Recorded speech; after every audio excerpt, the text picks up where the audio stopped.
আসসালামু আলাইকুম।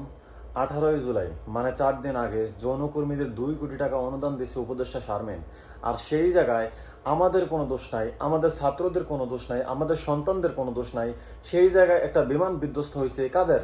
বিমান বাহিনীর একটা বিমান বিধ্বস্ত হয়েছে। এটা সম্পূর্ণ সরকারের নির্ভর, সরকারের দোষ। আমরা সরকারকে ব্যাট দেই, ট্যাক্স দেই, সব কিছু দেই। সেই জায়গায় সরকার কেন মানুষের কাছে ভিক্ষা চাইবে? কেন মানুষের কাছে বিকাশ নাম্বার দিয়ে দিবে? কেন মানুষকে বলবে যে যা পারেন সাহায্য দেন? সরকার কি ভিক্ষুক? এই সরকারকে আমরা বসাইছি ভিক্ষা করার জন্য? এই সরকারকে আমরা বড় আশা নিয়ে বসাইছি। মানুষ 5 বছর চায়, 10 বছর চায়।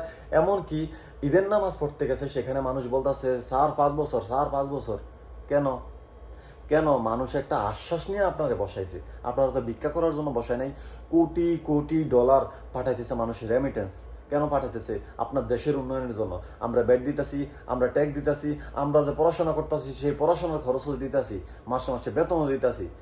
আপনারা কেন এই ভিক্ষা করার জন্য? এই ভিক্ষার জন্য তো দেই না। আপনারা যদি ভিক্ষাই করতে হয় তাহলে আমরাই তো ভিক্ষা করতে পারি। আপনার ভিক্ষা করার দরকার কি? বড় হইয়া চিন্তা ভাবনা ছিল গরিব দুঃখীর পাশে দাঁড়ানো, কিন্তু সরকার যে ভিখারি হয়ে যাব, সরকারের পাশে যে দাঁড়াইতে হইব কেমনে? যেই দেশে সরকার ভিক্ষা করে সে দেশে জনগণ কি করবো বলেন? আপনি ভিক্ষা করেন, এটা আপনার দোষ না। দোষটা হয়েছে আপনি যৌনকর্মীরে মাত্র 4 দিন আগে 2 কোটি টাকা অনুদান দিচ্ছেন। আমার সন্তানরে তো আপনি নিজে হাতে এমন করছেন, বিমান বিধ্বস্ত করছেন। কোন দেশের বিমান শিক্ষা প্রতিষ্ঠানের উপরে প্রশিক্ষণ হয়? কোন দেশের বিমান শিক্ষা প্রতিষ্ঠানের উপর প্রশিক্ষণ হয়ে বিধ্বস্ত হয়? একটা দেশ দেখাইতে পারবেন শুধু আপনার বাংলাদেশ ছাড়া? আপনার বাংলাদেশে এই ধরনের উল্টাপাল্টা কাজ করবেন, আবার মানুষের কাছে ভিক্ষা চাইবেন। ভিক্ষা তখনই দিতাম যখন আপনার দেশ আসলেই কোনো ইতে থাকতো, এরকম কোনো পরিস্থিতি থাকতো। আপনার দেশ তো এরকম কোনো পরিস্থিতিতে নাই। আপনার দেশ তো এরকম কোনো পরিস্থিতিতে নেই। হাজার হাজার কোটি টাকা পাচার হইতেছে এখনো, স্টিল নাও। কোন দজবাঙ্গা উপদেষ্টা আপনারা? আপনারা কোন দজবাঙ্গা উপদেষ্টা? আপনাদেরকে কেউ মানেই না, আপনারা কোনো কিছু জানেনই না। না আইন ঠিক করতে পারছেন, না শিক্ষা ঠিক করতে পারছেন, না ব্যবস্থাপনা ঠিক করতে পারছেন। কি ঠিক করতে পারছেন আপনারা?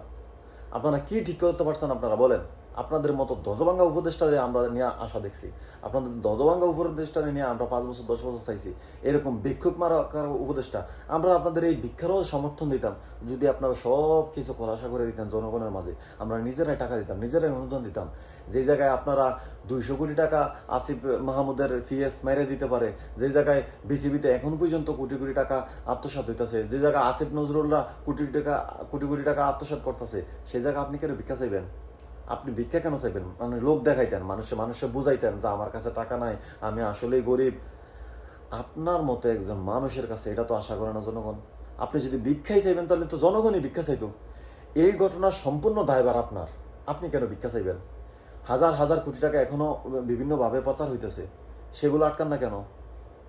সেগুলো আটকান না। এই এনজিও মার্কা সরকার আমরা যতই আশা নেই, এই এনজিও মার্কা সরকার আপনার কিছু দিতে পারবো না, দেশে কিছু দিতে পারবো না। দেশে দিতে পারবো মানবাধিকার সংস্থা, দেশে দিতে পারবো করিডোর, দেশে দিতে পারবো ওই যুক্তরাষ্ট্র থেকে অনেক উল্টাপাল্টা ওই সেনাবাহিনী আইনা একটা বিভ্রান্তির ভিতরে ফেলাইতে পারবো। উনি আর কিছু দিতে পারবো না। উনি কিভাবে ভিক্ষা করে? উনি কিভাবে বলে বিকাশ নাম্বার দিয়ে সাহায্য করতো? উনি কি পারে না এই মানুষগুলো সাহায্য করতো? তাহলে আমরা কিসের ব্যাট দেই, কিসের ট্যাক্স দিই? আমরা কিসের জনগণ ওনার? আমরা কি? আমরা কি এই দেশের? যে দেশে আমাদেরকে নির্বিচারে আমরা মারবো, যে দেশে আমাদের কোনো দোষ না থাকার কারণে আমাদের সন্তানরা স্কুলে যাইব, সেখানে তার ভুলের কারণে বিধ্বস্ত হইব, সেখানে আবার তার টাকায় চিকিৎসা করতে পারবো না, আমাদের ভিক্ষা করে চিকিৎসা করাই দেবো। What is this? What is this? আমরা এই এনজিও মার্কা সরকার দেখতে চাই না। যা হয়েছে হয়েছে। এরকম ভিক্ষুক মার্কা সরকার আমরা দেখতে চাই না।